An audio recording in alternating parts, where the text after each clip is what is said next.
Bonjour, pour cette capsule, on va parler des associations de résistance. C'est la section 7.4 du volume. Les associations de résistance, qu'est-ce que ça veut dire? C'est lorsqu'on met plusieurs résistances différentes dans un circuit électrique. On va voir qu'on peut simplifier le circuit dans certains cas pour remplacer les résistances, l'ensemble des résistances par une résistance équivalente. On a déjà fait quelque chose comme ça en laboratoire. Maintenant, on va le voir un petit peu plus en détail. Donc, premier cas, le cas en série. Donc, prenons l'image de gauche ici. On a une source, une résistance R1, puis ensuite une autre résistance R2. On dit qu'ils sont en série parce qu'il y a un seul courant dans ce circuit-là, et puis le courant parcourt forcément les deux résistances. Ce qu'on voudrait faire, ça serait remplacer R1 et R2 par une résistance équivalente. Donc on voit ici à droite, on a enlevé les deux, puis on les a remplacés par une seule résistance qui serait théoriquement équivalente aux deux autres. Donc en fait, si on applique les lois de Kirchhoff à ce circuit-là, ici on a la loi des mailles. Alors la loi des mailles, ça dirait par exemple si on part au coin A, on aurait E moins R1I moins R2I égale 0. Donc si j'envoie R1I et R2I qui étaient négatifs à droite, bien, on se retrouve avec cette équation-là. Maintenant, si je l'applique aussi au circuit de droite avec la résistance équivalente, j'aurais E moins R équivalente fois I égale 0. Donc, je conclus, puis d'ailleurs, il y a juste ces deux éléments-là dans le circuit, que E est égal à R équivalente fois I.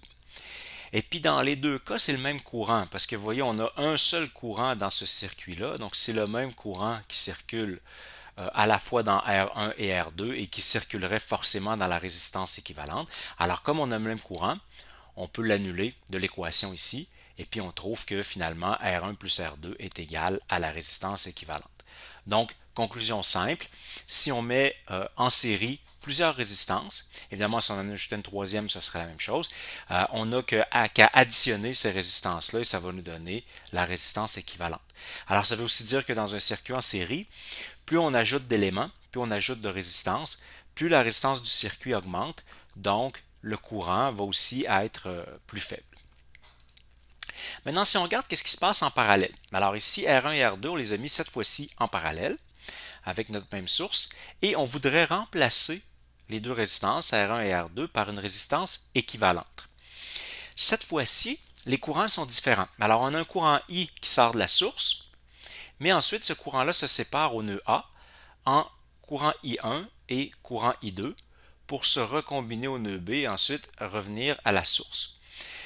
Qu'est-ce qui est équivalent par contre, c'est le delta V, c'est-à-dire que la source a une différence de potentiel, R1 et R2 ont aussi cette même différence de potentiel-là. Ici, on suppose une source idéale, donc il n'y aurait pas de résistance interne. Alors, c'est la même chose ici. Dans le fond, la résistance équivalente a la même différence de potentiel que la source.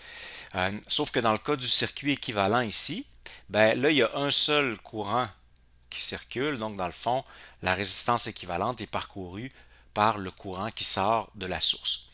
Si on applique l'autre loi de Kirchhoff, cette fois-ci au nœud A, alors on va dire I, donc le courant qui circule de la source, va être égal à la somme de I1 plus I2.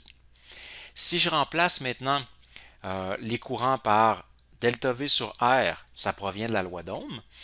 Donc ici, dans le circuit à droite, delta V sur R, ça serait dans le fond E sur R, qui me donnerait le courant. Donc E sur R. Ici, dans le circuit de gauche, le courant I1, ça serait égal à quoi? Ça serait égal à la différence de potentiel aux bornes de R1 divisé par R1. Et I2, ça serait la différence de potentiel aux bornes de R2 sur R2.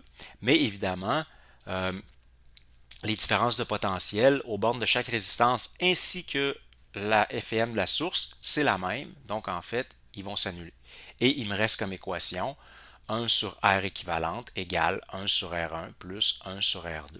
Donc c'est la façon de calculer la résistance équivalente dans le cas de plusieurs résistances qui sont en parallèle. On pourrait penser ici qu'on peut simplifier davantage l'équation, mais ce n'est pas le cas. Là. Vous voyez, ici, je n'ai pas un dénominateur commun, donc je ne peux pas juste retourner les fractions, par exemple. Il faut absolument que ça reste comme ça. On va faire un exemple un petit peu plus tard d'application de ces équations-là.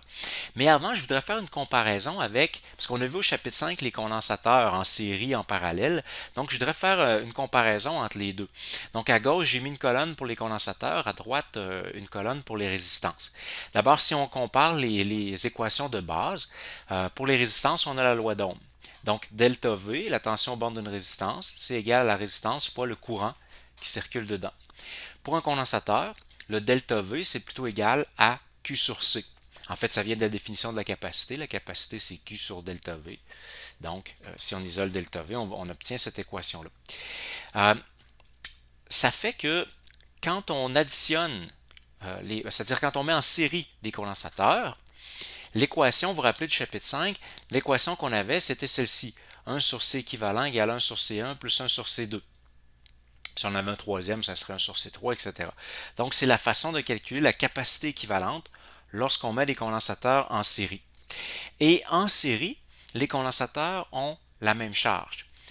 Ils ont forcément la même charge parce qu'en fait, comme la borne négative de un est toujours connectée à la borne positive de l'autre, à ce moment-là, nécessairement, la charge qui s'accumule sur un s'accumule aussi sur l'autre.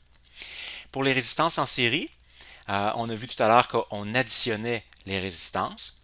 Et qu'est-ce qui est commun dans le cas du circuit en série pour les résistances? C'est le courant. Donc le courant est le même pour les deux résistances.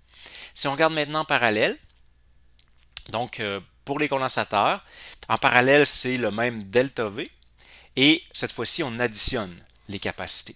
Tandis que pour les résistances, ça c'est toujours vrai, c'est le même delta V, mais c'est la formule 1 sur R équivalent égale 1 sur R1 plus 1 sur R2. Donc qu'est-ce qu'on voit ici, c'est qu'en fait, les formules sont inversées.